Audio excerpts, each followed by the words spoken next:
Hello and welcome everyone to a Pallazzo Fantasy Baseball Podcast. Two L's, two Z's. I'm your host today, Britton Allan, and I can't believe it.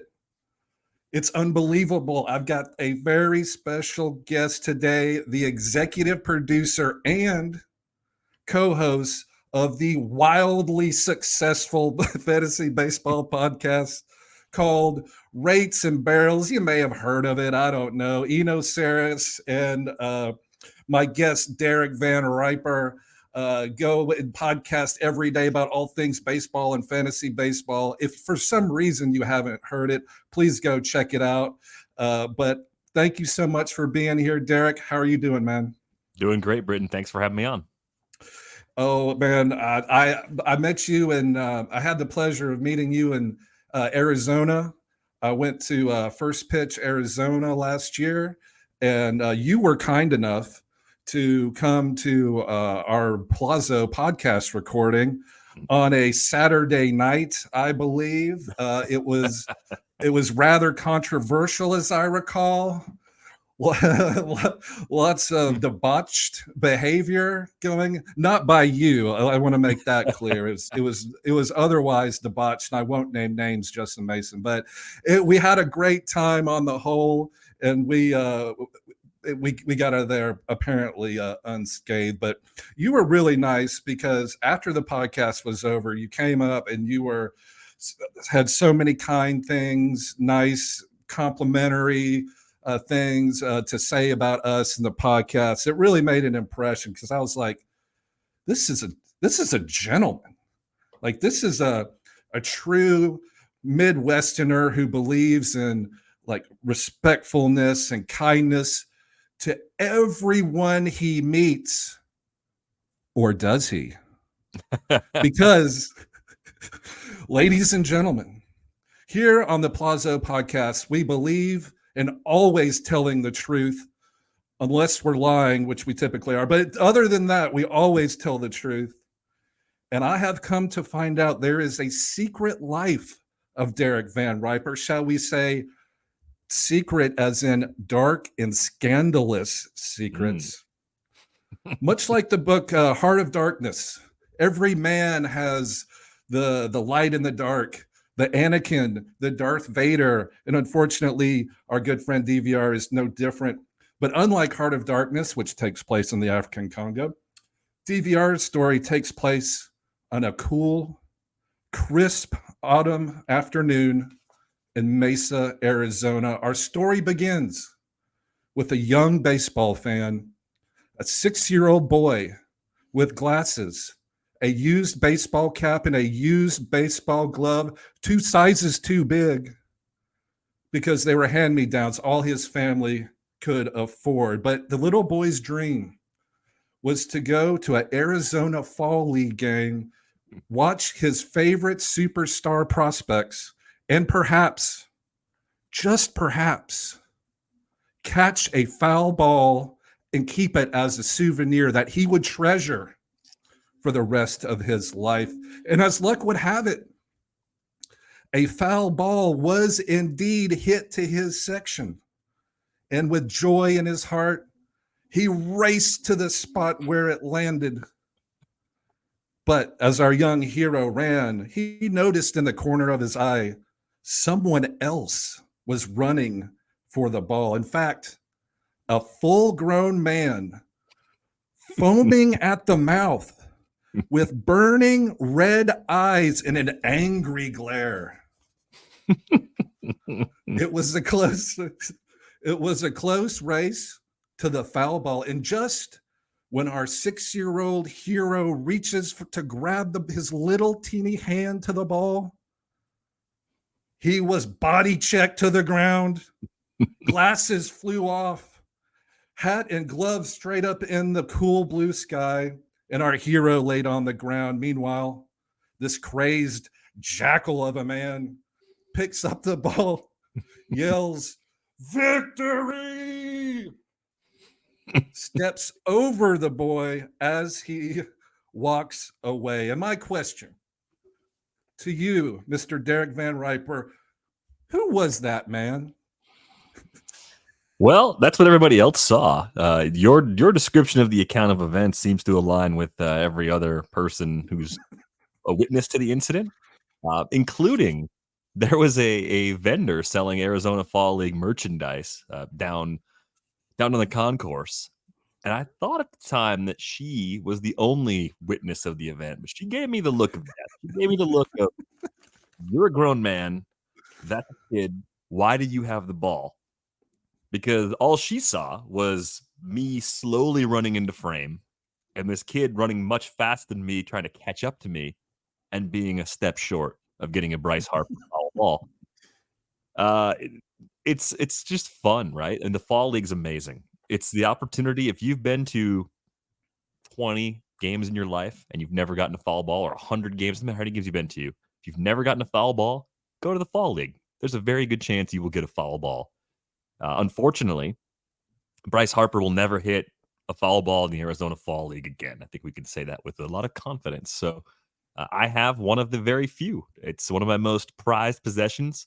And it's amazing because without all the eyewitnesses who could speak to how terrible I am for outrunning the ball, it's not authenticated. Like there's it's only like a legend basically to people that know about it. So I just hope that the ball brings me more joy in my remaining years than it ever would have given that child. Of course, my telling of the story was slightly more melodramatic than actual occurrences, but let's not let the truth get in the way of a very, very overly dramatic story. But I remember you telling that story in actually Arizona first pitch. It cracked me up. But we do have some other DVR deep dark secrets that we'll get to later. But before we get to that, I would like to hit up some news because here we are, the DVR in the dog days of summer. It's kind of like, you got to a third of the fantasy season is over, and it's kind of like, my team's in 10th place. What, things aren't going right. I drafted Ronald Acuna, but baseball moves on every day. So, and hope springs eternal, as Alexander Pope says. So we're just one pickup away from getting that player that'll change the fortune of everybody's team. Is that player Connor Norby of the Baltimore Orioles? Got called up to take the place of Jorge Mateo. What do you think, DVR? Is he our savior?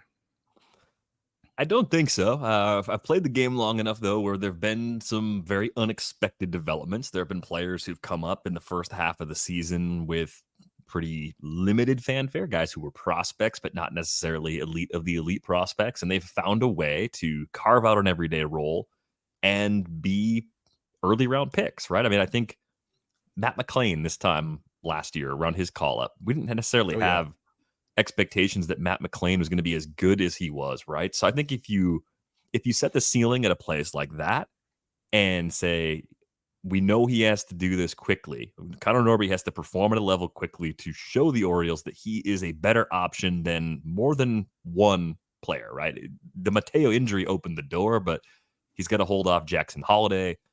They've got so many other pieces they can move around that it's like a constant battle for playing time. Heston Kjerstad has learned that the hard way, right? He was on the roster and not playing for a long stretch before going back to AAA. So I think the problem with Norby in the short term, even though he's playing regularly for now upon being promoted, is that he's going to have to play his way to a more prominent spot in the order also in order to be that sort of pickup. So a nice pickup, a guy that can contribute maybe in all 5 categories, certainly worth consideration down to at least 12-team leagues, but very uncertain playing time. And then I look at the strikeout rate at AAA. It jumped up to 30.7% this year. The level he was repeating, he spent all of last year at that same level. I don't know if that's an automated balls and strikes related problem, a situation where Norby was maybe more aggressive, just trying to earn that promotion, trying to hit a 3-run homer with nobody on base every chance he had, right? Like there's different explanations for it, but that's the only little skills thing that kind of caught me by surprise when Norby got the call from Norfolk. Yeah, he's very intriguing. I wonder if they're like frenemies, like Connor Norby, Mayo, and Jackson Holiday, like, they're all trying to get up into the big leagues and stay in the big leagues. And I know Mayo's hurt, but it looks like he's coming back a little bit. And so now Connor Norby, who is probably the least heralded of those three, I would say. And let's not forget, you've also got Kyle Stowers in the mix, and Heston Kjerstad in the mix. I mean, this is like Lord of the Rings, like, they're all trying to kill each other to get that seashell or whatever they were doing on that island. But Connor Norby hit a home run in his debut, so he's going to be good, right? Isn't that what always happens? If he hits a home run in his debut, he's guaranteed success. I'm like 95% sure that's true. Yeah, I'm pretty sure. I wouldn't run a stat head search to verify that. I would just assume that you're right. He's definitely worth a shot, though, because it looks like he's going to play second base every day while Jorge Mateo, man, that was a freak injury. I really like Jorge Mateo. He was a big-time prospect for the A's, and that didn't work out. So now he's trying to work it out with the O's. And did you see what happened? Is like Cedric Mullins was taking a practice swing, and for some reason, Jorge Mateo went to pick something up and it didn't look like that big a deal, but you can tell his reaction. And when he was in the dugout, it was a big deal, like a real big deal. It was really sad. So I hope Mateo takes his time, not for Norby, just because concussions and how serious that is. So, but it looks like Connor Norby is going to play second base while Jorge Mateo's out. So maybe go grab him while he's hot. Another guy I wanted to ask you about, Justyn-Henry Malloy. He came out. He's been up for a couple of days now. He took, I guess, Torkelson's spot on the active roster. Justyn-Henry Malloy, by all accounts, A+ dude, A+ person, wonderful human being, kind of middle of the road baseball player. I don't know. What do you think? Have you had a chance to look at Justyn-Henry Malloy for the Tigers? Yes, I've been interested in Malloy for a couple of seasons now, just because initially when the Tigers acquired him from Atlanta, I think he was listed as a third baseman. But if you started digging in and reading scouting reports, you quickly learned that was a position he was trying to play, but it wasn't necessarily a position he was going to play in the future. And the more I learned about Malloy, the more I realized he is one of those guys that has an extreme amount of pressure on his bat in order to play. Because the threshold to play at first base or to be an everyday DH as you're breaking into the league is really high. His first two starts in the big leagues have both come as the DH. For now, the Tigers have that luxury of just seeing what happens. And they should, because Justyn-Henry Malloy has nothing left to prove at AAA. He's run an OBP above 400 each of the last two seasons at Toledo. The big question will be the swing and miss. Can top-level pitching push that strikeout rate up above 30%? If that begins to happen, you lose a little bit of average, lose a bit of OBP, and then you have this kind of no defensive value player who maybe isn't getting to his power right away. How patient are they going to be? So it's a guy I'm rooting for, but I know that this is it's a more difficult situation than what Norby has for the Orioles, but for completely different reasons. The Tigers are looking for sources of offense. So I think Malloy can string together 2 or 3 good weeks and earn himself an opportunity pretty far into the summer in the process. But if it's a rough start for him and Torkelson goes down and mashes at Toledo, kind of gets his swing right, they could pretty quickly send Malloy back down and put Torque right back where he was. Yeah, and you figure we'll see how Torkelson responds, a number 1 overall pick being sent down to AAA. He hit 31 home runs last year, and they're not going to give him till the All-Star break. I don't know. I guess they know it better than I would. But Justyn-Henry Malloy for the Tigers definitely has an opportunity. I wish him success because that Detroit Tigers team needs a spark, 100%. So good luck to him. So those are 2 call-ups. I think the 2 hottest names for call-ups that are out there, as I call Hope Springs Eternal call-ups. But here's a guy I wanted to ask you about, Alec Burleson, outfielder for the St. Louis Cardinals. Speaking of a team that needed a spark, and it looks like they got it. The Cardinals have since kind of turned their season around. Last 13 games, my boy Alec with a C, a .297 batting average, 5 home runs, even 2 stolen bases. and he's on Team Hefty Boy like I am. So I'm proud of him for hustling out 2 stolen bases. So Derek, Nootbaar's out. Tommy Edman, I don't know what the deal is with him. What do you think about Alec Burleson? Is this a flash in the pan, or does he got some juice? I think he's got a little bit of juice. I mean, I think the Nootbaar injury is probably going to sideline him longer than it did the first time around. It's kind of related to the oblique rib stuff that he was dealing with earlier in the year. And a lot of times, if we see someone go back on the IL with something that bothered them previously, we can add more time to the expected absence. And Burleson is another one of those players who's really, bat first, and defense is kind of fringy, but the role is there for him right now. I think he's probably a better fantasy player than a real life player. We haven't seen great walk rates consistently up and down in the minor leagues. We see them occasionally, but he doesn't strike out a lot. He hits the ball hard enough to do some damage. And I think if we could just see him lift the ball with more consistency, and he's starting to do that this year, we will see that power kind of play up all season long. It's probably like a 30 home run ceiling. He's on like a low to mid 20s home run pace so far. But I think his playing time is much, much safer now that Nootbaar's back on the shelf. Yeah, he's kind of exciting. He's a lefty power bat. If you look at his StatCast page, it's what you would imagine a lefty power bat looks like. Red in all the places, and then you get to whiff and stuff like that, and it's blue. But hey, if you want 20 home runs from the waiver wire, it could be Alec Burleson as the Cardinals try to turn it around. I can't believe I buried the lead here, but looking at my notes, I was like, I should have circled this one. Royce Lewis is back. He's back with a bang, literally hit a home run, walked twice. So Royce Lewis, for the Minnesota Twins, right back into action. So clearly he's a 10-team, 12-team. If somebody dropped him because of, they just can't stand that many injured players. Obviously he's a rush to the waiver wire, but I was thinking about this. What do you think about letting Royce, hit for a little while? And if you're in a keeper dynasty league, I might, in the immortal words of Duke Mortimer from Trading Places, sell. What do you think about Royce Lewis long term? You think you hold him and ride it, or sell him? I kind of think you want to just see what happens here. I mean, the per game numbers have been excellent. It's just been 2 devastating ACL injuries that have cost him a lot of time. And it's been basically a half season now that he's spent in Minnesota, split over parts of 3 years now. 315, 375, 577 hitter, 19 homers. He's 6 for 7 as a base stealer.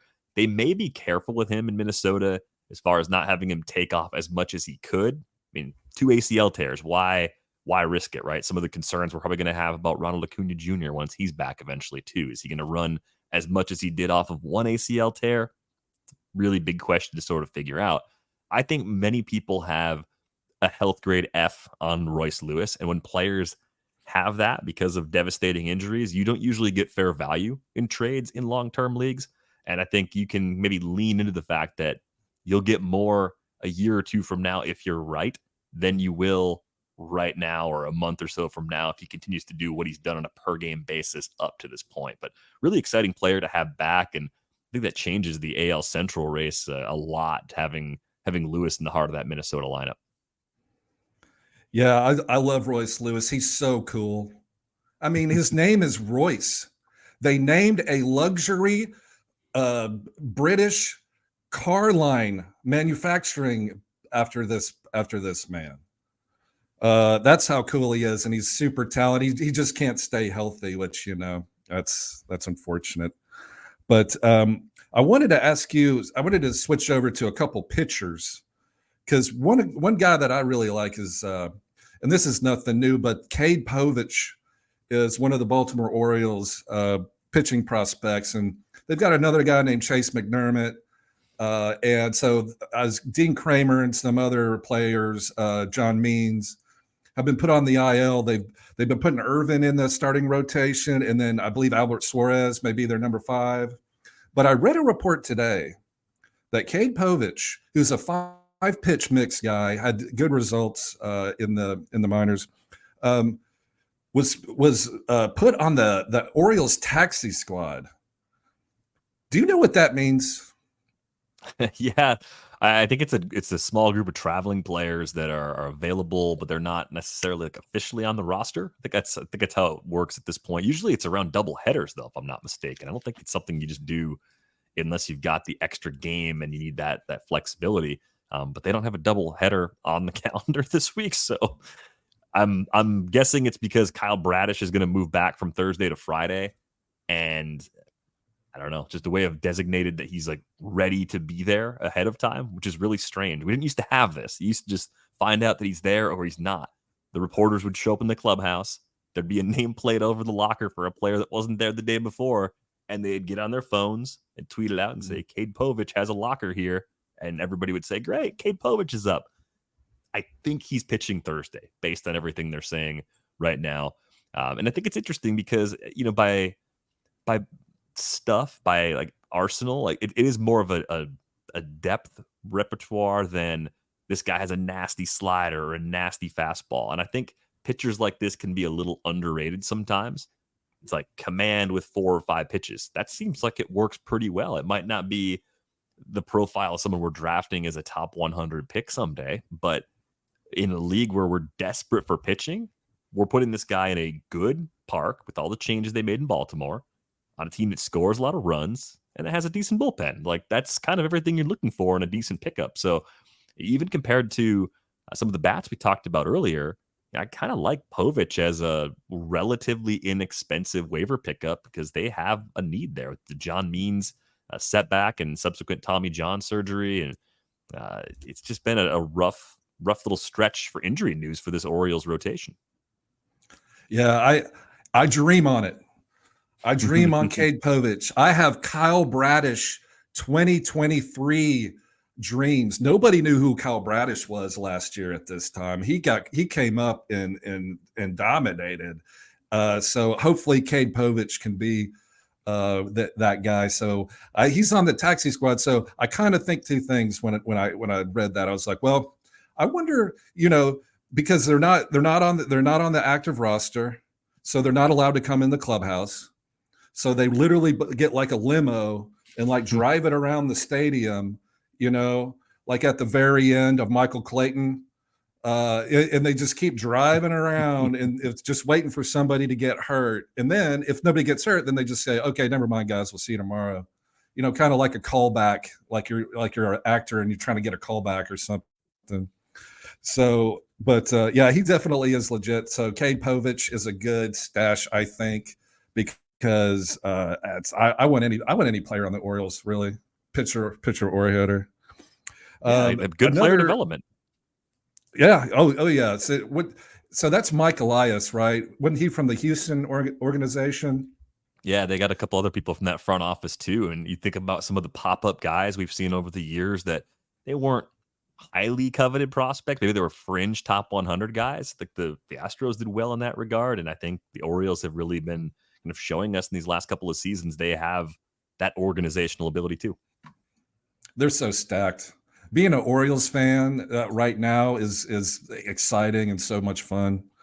So that's Cade Povich. Keep your eye on him. He's on the taxi squad. He and Danny DeVito, Kaufman. What was his name? The actor that did the voice. On Taxi. Yeah, he was on the show Taxi, which is really relevant to this day and age. Andy Kaufman, I think that was his name. But yeah. So another pitcher to keep your eye on is, well, if you need saves, looks like Andre Munoz got hit last night while he's trying to cover home plate, and after the game, the manager, Scott Cervais, said that it re-aggravated an issue he was always that he's had. So you're like, if you're Andre Munoz's owner, I think you have to go pick up Ryne Stanek in that situation. What do you think? Is Ryne Stanek the next closer up in Seattle?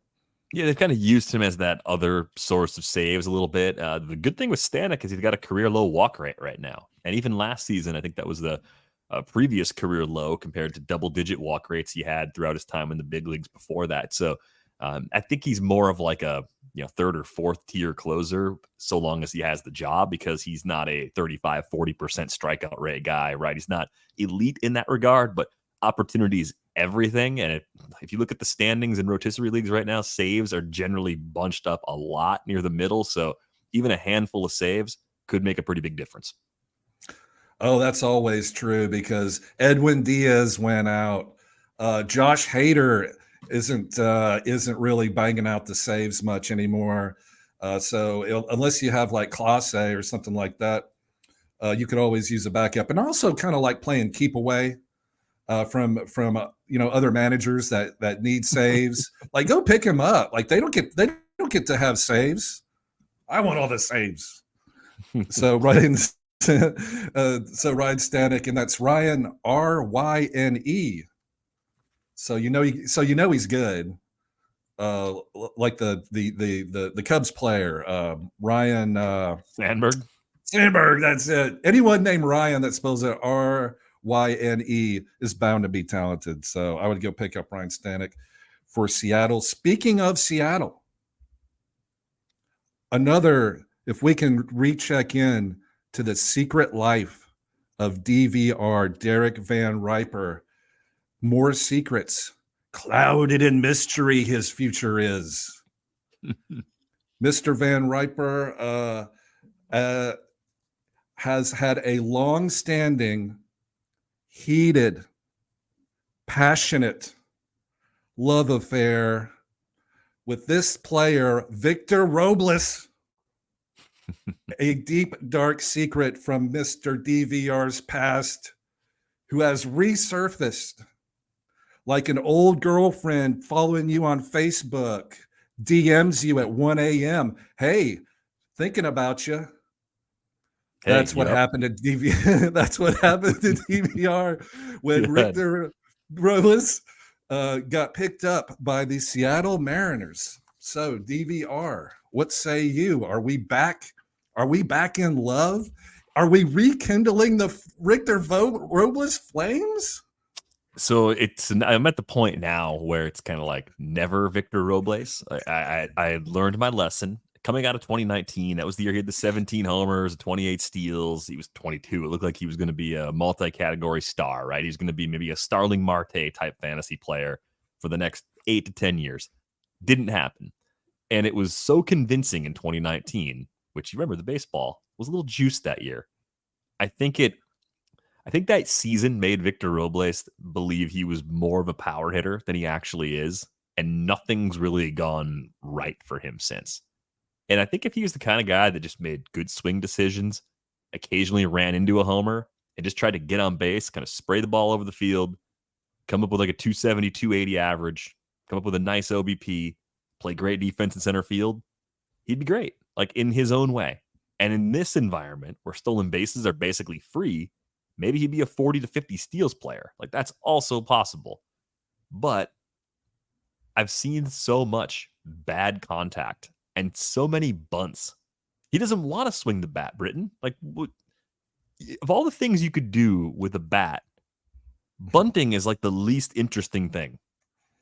And he loves to bunt. And I think that alone has just broken my spirit. That has ended my love affair with Victor Robles and has made me very bitter. And I think the other hard thing, like, Seattle for righties is a brutal place to hit.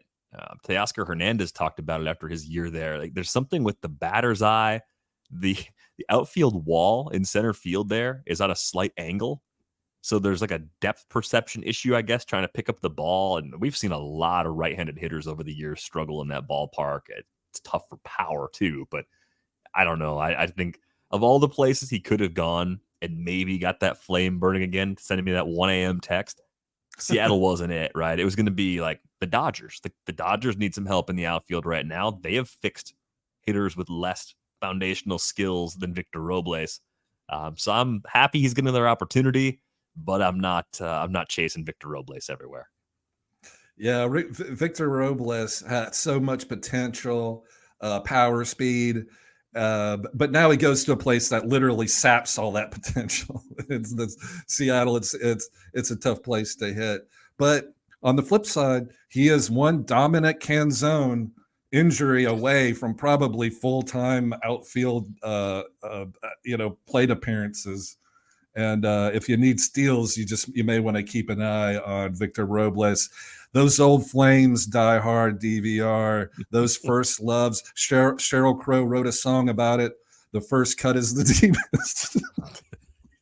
Yes, it's true. My advice for anybody who has the X that will send them a message at random hours and lead you to a bad place, just have a note, put the name on your phone as destroy this phone, so that way if a text pops up, the instructions are above the message. You read that where the name should be, and you destroy the phone, and you don't respond to the message.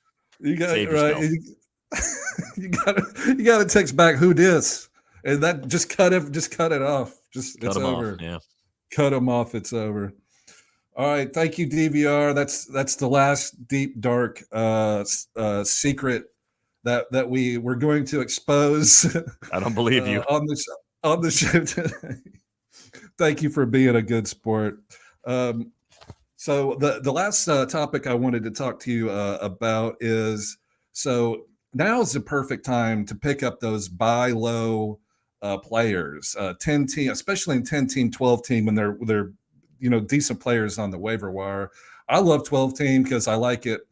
I like a little bit of action on the waiver wire, whereas 15 team, there's just nothing there. But you can get trades done in 12 team because I guarantee you, the owner and when I say I'm pointing the finger at myself, I'm sick of Austin Riley. Like, I can't take this anymore. I love Austin Riley.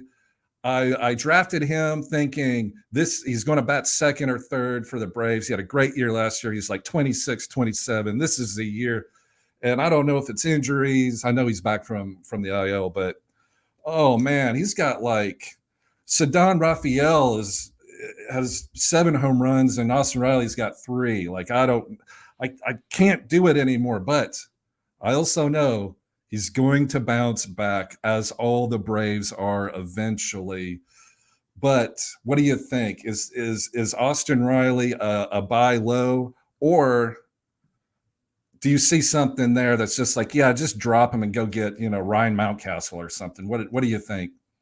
I think he's a buy low, and definitely somebody I'd want to keep. I mean, you're trying to make up ground in the power and run production categories. I think Riley's one of the best players that could help you do that. If you've been rostering him to this point, especially the run where he was not playing, but he wasn't on the IL, that was pretty frustrating in May. It was like a almost 2-week stretch, I think, where he didn't play a game. You're in that position. You need that power and run production. I think this is a lineup that hasn't really found its stride, and it can still do that even with the Acuna injury. Marcell Ozuna's been their by far best hitter to this point, but Matt Olson's going to be better today forward probably than he has been up to this point. Austin Riley, as long as he's healthy, should be better today forward than he has been to this point. I look at the underlying numbers. I don't see a lot that's changed. He's still hitting the ball hard. He's not chasing pitches outside the zone more than he ordinarily does. He's walking and striking out at pretty normal rates. Like, this just seems like bad luck. We've also started to wonder like how much the early season lack of power from a lot of players is the result of a different batch of baseballs. How much of it is the result of some kind of unseasonably cold weather that's hung around deeper into the spring. I think a lot of those things are at least helpful in trying to comprehend it when you don't see something else that's wrong. So I'm in on Austin Riley. I think he's going to be great in the second half of the season, or from today's the middle third and the last third of the season, the rest of the season, however you want to describe it. I think Austin Riley's going to be just fine. He's still probably a top 5 third baseman.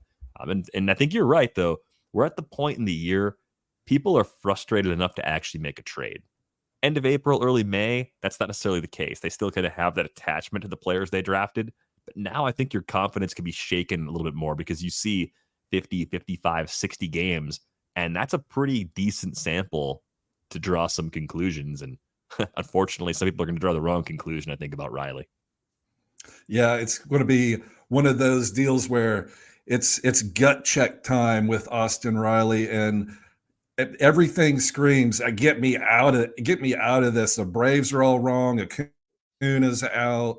nobody's hitting, something's wrong. I don't want to deal with it. Ryan Mountcastle, some CI that may be on the waiver wires out there hitting bombs and getting hot. So it's tough, but I think DVR is 100% correct. Yeah, hang on, because remember Spencer Torkelson last year? Like, he had a terrible 2 months, and people were dropping him 10 team, 12 teams, and then somebody picked him up in a couple leagues, I'm sure, and then he went on to hit 31 home runs. I think that's I think that's Austin Riley's future too, or at least that's what I'm hoping for, because you never know.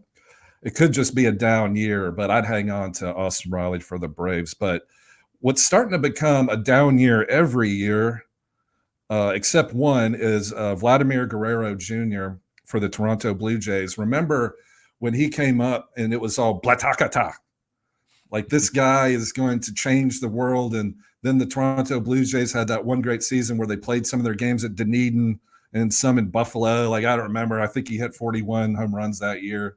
And it's kind of been ground ball city ever since. I don't know why, because he was never a ground ball hitter in his career. But Vladimir Guerrero Jr. for the Blue Jays, he's also in that Austin Riley kind of like, this isn't what I signed up for. What do you think? Is there hope for Vlad too? There is. He's still 25 years old. It's hard to believe, right? There are so many players who are just getting their first season out of the way, or maybe they're in their second full season at this age. And the expectations on Vlad Jr. have probably been unfair ever since we knew he was going to play professional baseball, because of who his dad was and because of the tools. And even the first year, I remember before he debuted, the Steamer projections came out during First Pitch Arizona. I remember that. He had like a top 10 hitter projection by Steamer. And we were all just like, what is this? Like, we don't see players come through the minors and have projections like that. So I think it's a combination of different things. Some of those things are completely out of his control. I think my working theory for Vlad Jr. is that he has the curse of a good hit tool. If you can hit just about everything, you're probably hitting pitches that you shouldn't hit, because if you work the count more, waited for something you could hit further, something you could pull, something you could lift, then you wouldn't have a 52% ground ball rate. And I would think, if me, guy that doesn't play professional baseball, sees it and thinks it, that Vlad Jr., who is really good at baseball, would try to make some kind of adjustment. I mean, the contact quality's still there, and he's chasing fewer pitches outside the zone than ever. So I think that, to me, is a little indicator that maybe he is trying to be more selective, right? I think back to Pablo Sandoval was probably like the first player when we collectively all cared more about O-swing and guys who were bad ball hitters, and we had a way of quantifying it. Like, Pablo Sandoval had that for a long time. But Vlad Jr. has a broader offensive foundation than Sandoval does. He's more patient. There's always been a decent walk rate. I mean, a 10% career walk rate for Vlad Jr. That's good. Like, he's not swinging at everything, because if he was swinging at everything, that number would be lower. It's just like, is there a season as good as 2021 still in his bat?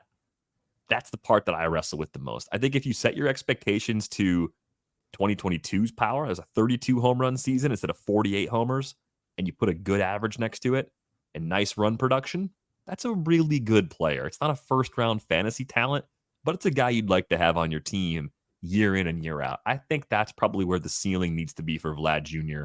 at this point. And I wonder too, like, what else is going on in Toronto? He's not the only struggling hitter relative to our expectations there. Is it a philosophy problem? Is it the changes they made to that ballpark last year that's caused a bunch of problems for hitters there? Like, it seems like something else might be going on that goes beyond Vlad Jr.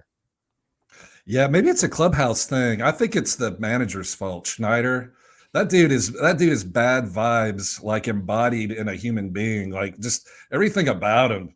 Like, hey man, why don't you smile or something for a minute? Like, just do something. You need to do something to shake up this boohoo attitude up in Toronto. And I don't know if he's the guy to do it.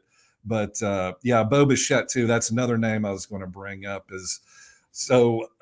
He's kind of like the same path of Vladimir Jr. Is like had that kick a season a couple years ago, and then last year, like he got to 20 home runs, so that's good. But that's not what you're hoping for with Bo Bichette. You want Bo Bichette to be a superstar, like I was going to say, like a Francisco Lindor, 30-30 kind of guy. I mean, Lindor's not a big guy either, but he gets it done.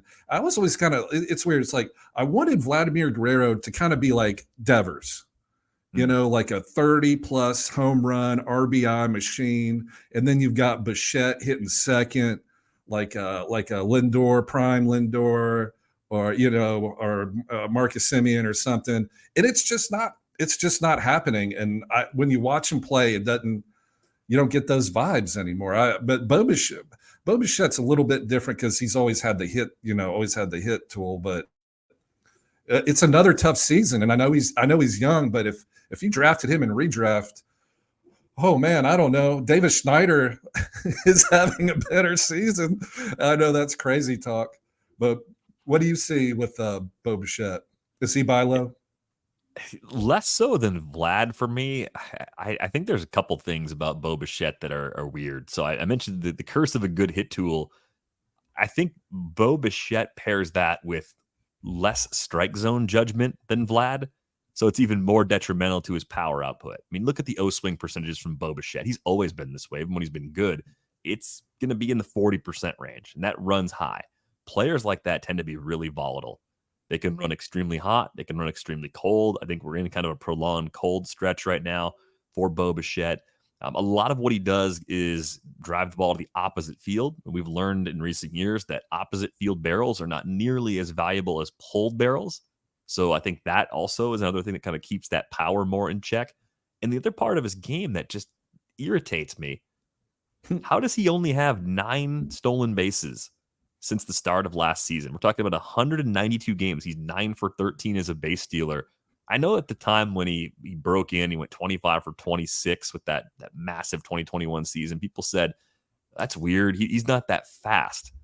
But we also know now that sprint speed, at least as it's measured by StatCast, isn't necessarily a clear indicator of the ability to steal bases. It measures something completely different. It doesn't even measure sprint speed on stolen bases. Those runs are not even part of that metric. I just think you can't come into this environment and basically be a 10 steal player in your mid-20s playing in the middle infield. That just doesn't work for me. Like you can't sell me that as an elite early round player. So I've been wrong about Bo. I really liked him coming into the season. I thought it was a hamstring injury last year. I thought that was the reason why he didn't take off and run more a year ago. He was only 5 for 8 last season. Doesn't seem to be the case. I also wonder too, does he need a change of scenery? Is he the guy that they're going to extend, or is he the guy they're going to trade? Because if the Blue Jays are underperforming at the deadline, I imagine there'd be a handful of teams out there that would look at him as some kind of middle infield upgrade. Yeah, if you drafted Bo Bichette early, you're like, man, I wish I'd drafted another pitcher and gotten Anthony Volpe later. Tarek Skubal could have. I think Tarek Skubal's ADP versus Bo Bichette, you could have had Skubal pretty much in any draft where you took Bo. I know, and of course I didn't draft Tariq Skubal for the Tigers anywhere. Hey, I was looking at the Arizona. I don't know if you did this, but at the Arizona Fall League, I did a draft and hold set up by the NFBC people, and like Paul Sporer was in it, like Justin Mason, and it was a 15-round draft and 50-round draft and hold with 15 teams. And I was looking at it the other day. I picked third, and I picked Julio Rodriguez. It went Acuna, Bobby Witt, and then Julio, and then Mookie Betts right behind me. And I was looking in the first round. The gentleman or a gentlewoman, I honestly can't remember, that picked 15th, drafted Aaron Judge and Juan Soto. That worked. And I looked at his last name is Slezak, which I wanted to give him a shout out. Like I didn't check where he was in the standings. I assume it's number 1 or number 2 overall. But can you imagine when you're drafting early like that and you get Aaron Judge and Juan Soto in your 15-team fantasy league. Did you see? I drafted Soto some places. I didn't draft Aaron Judge anywhere. So, full disclosure, because of his toe or something. I don't know what the hell I was thinking. But what about you, DVR? Did you see this Aaron Judge resurgence? I was afraid once we got the news, I think it was in March, that he had an abdominal injury, that new thing that popped up this spring. I wasn't as worried about the toe. People got worried about the toe because they saw that report that he was going to do some preventative maintenance on it for the rest of his career. And I think reports like that are unintentionally misleading because I think we all sort of underestimate the amount of preventative maintenance professional athletes have to do just to stay at their present level. Right. So I just kind of bailed on Judge because my philosophy was, why take on risk with your first round pick in a year when there's probably 20 players I like that should be inside the top 15. And what a disaster call that's been. There's been so many players in that group that have underperformed so far. We'll see if they can turn it around. But I never doubted the skills. Aaron Judge has a barrel rate above 25% 3 years running. I don't know if we're ever going to see that again. He's in one of the most hitter-friendly parks in baseball. And they added one of the absolute best hitters in the game to the lineup around him. So they took a good lineup. They made it better. And look, are we going to make the same mistake next year? Is Aaron Judge not going to be a top 5 pick? Let's just prorate what he's doing right now for the rest of the season. Are we going to say, Aaron Judge doesn't steal enough bases and he's 33. So give me a 24-year-old player that's done it one time and I'm going to do that instead. Like I think people tend to play that way. Oh yeah. So I'm disappointed I don't have more Judge. I had a lot of Judge 2 years ago, and it was probably my best year playing fantasy baseball. So he's like one of the few Yankees I actually really like because of fantasy stuff that's happened over the years.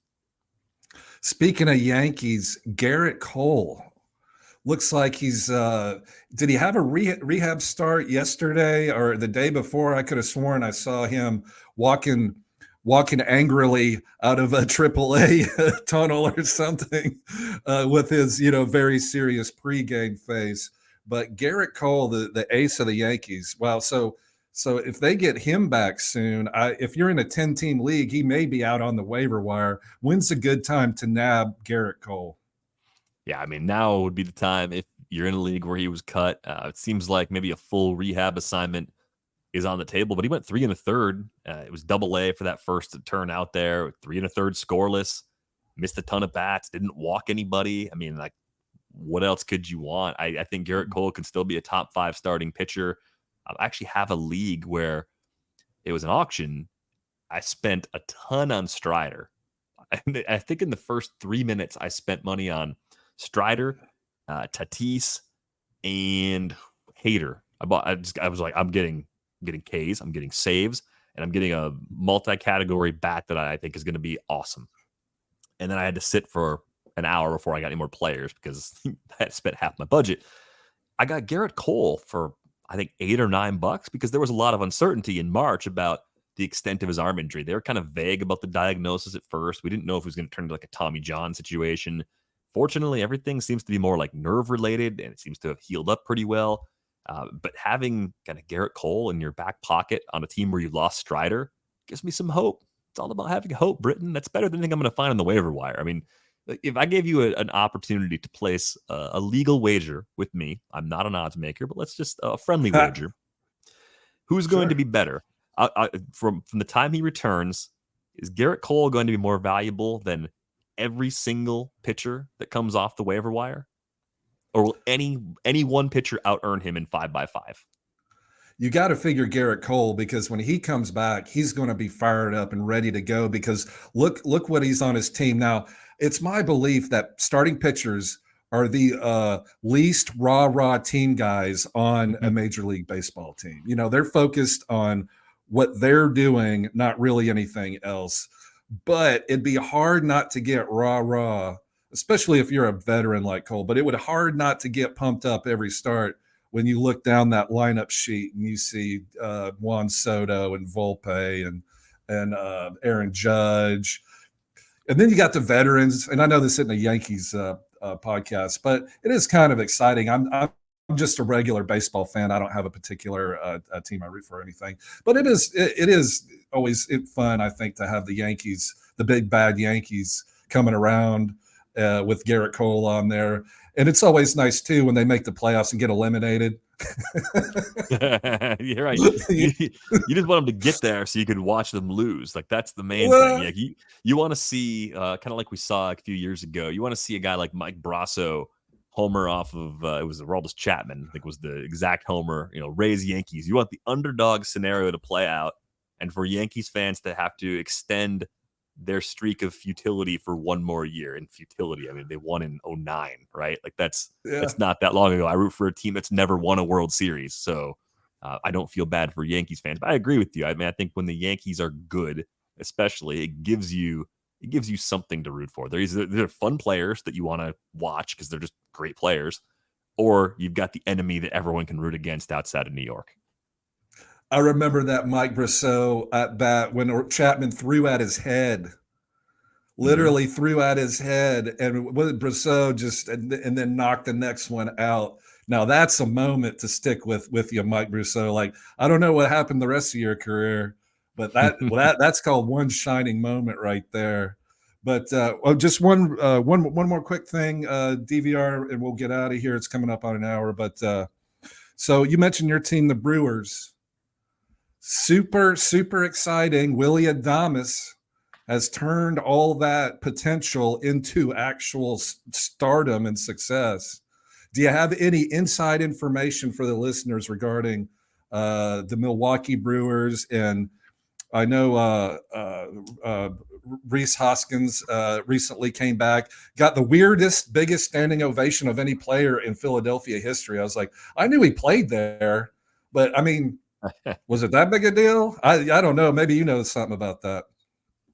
I think there was there was a pretty strong connection there between Hoskins and the fans, and I think we saw that on full display. And then I know it was the second game of that series, he came up in a spot that could have probably put the game away for the Brewers and struck out. So one of those moments that was set up to turn the hero into a villain, and he didn't quite execute it. It's too bad, but. Willy Adames looking like kind of a different player this year because he's actually stealing more bases. He's on pace for a career high. He's probably going to get to 18, 20 bags on his current pace. And the other thing that he's done that's really impressive is that he's cut the K rate down a little bit, right? Even when he was really good in 2022, popped the 31 homers, did it with a little bit of a high K rate. So everything is clicking for him. Adames is the kind of player that I think he's got beyond what he does for fantasy purposes. It seems like he's really a clubhouse leader there. You can see it when you watch them. He's kind of an infectious smile, always kind of messing around with everybody on both sides, and a fun player to watch every day. Kind of one of those guys, like everybody's got a team they root for where your team added a player, and at the time you're like, okay, cool, we got this guy.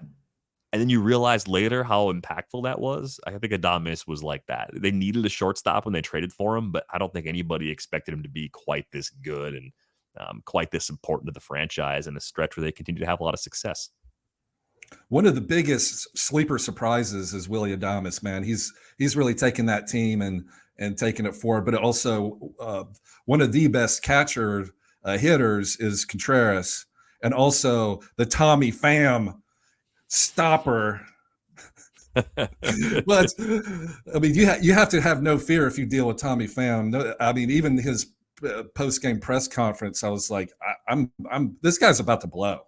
Like he's a little kettle, the steam's coming out. I'm like, I don't want to be anywhere around this 24 Jack Bauer time bomb when this thing goes off. But yeah, Tommy Pham, I mean, he said it himself. He's preparing for fights in the offseason. So definitely not the guy that you want to get into a collision with on the field. But yeah, William Contreras hitting like a star again this year. I think everybody wondered when he debuted as a part-time player with Atlanta, like what was going to happen with more playing time. Was he going to correct some of the swing and miss problems? What kind of defensive player was he going to be? When the Brewers snuck into that trade between the A's and Braves and came away with William Contreras, that was a little bit different than the Willy Adames trade. That was one where almost immediately the reaction around here was, oh, they They did something really sharp. They got in there and solved an area of need with a player that can get a lot better. And their organizational strength in Milwaukee is taking guys that are not necessarily good defenders behind the plate and making them very good defenders. Something that Charlie Green, their catching instructor, has been there for like a decade. They do that exceptionally well. I think that's part of their secret sauce for how their pitching's good too, right? You get good catching, good defense all around. That goes a long way towards making kind of average looking pitchers play up. Well, one day, hopefully, in the not too distant future, when I retire, I'm going to go to all the baseball parks. I've been to about 10, but I want to go to Milwaukee because I know it's not called Miller Lite Park anymore, but it's always going to be Miller Lite Park to me because body by Miller Lite. And then I'm going to have a bunch of Miller Lights and get on that slide down and go to get arrested and get out like a year later. But it's all worth it because I'll because I'll have the best Milwaukee Brewers story ever. All right, good story, Derek. Yeah, we'll see. My wife and kids will be so proud. Well, if she Venmos me the money, I'll make sure to bail you out. Oh, thanks. I appreciate it. I'm pretty sure she wouldn't Venmo anybody anything if I do something that stupid. But DVR, man, I so much appreciate you coming on. I know that this is your off day, and it's just I'm so grateful and appreciative. Thank you for taking the time. It's great talking to you. Please follow Derek VanRiper at DR. No, excuse me. It's Derek DERECK VanRiper. It's all one word, no weird spaces or anything like that on X. And I'm sure people are familiar with Rates and Barrels, but if you would give everybody real quick what your schedule is with Eno. Yeah, we're every day except for Wednesday, or every weekday except for Wednesdays. Episodes usually drop in the afternoon. Our Friday episode is actually a live stream with Trevor May, former big leaguer. Oh, so that's right. 1 o'clock Eastern on our YouTube page if you want to check it out live. And we, of course, post the podcast version of that later in the afternoon. So, yeah, love to see anybody out there on Friday in the Live Hive. Go check it out on Friday. You've heard Derek's deepest, darkest secrets for his secret life. But we're going to let him go now because he's a good sport. Thank you, Derek. Have a good one. Thanks, Britton. Take care.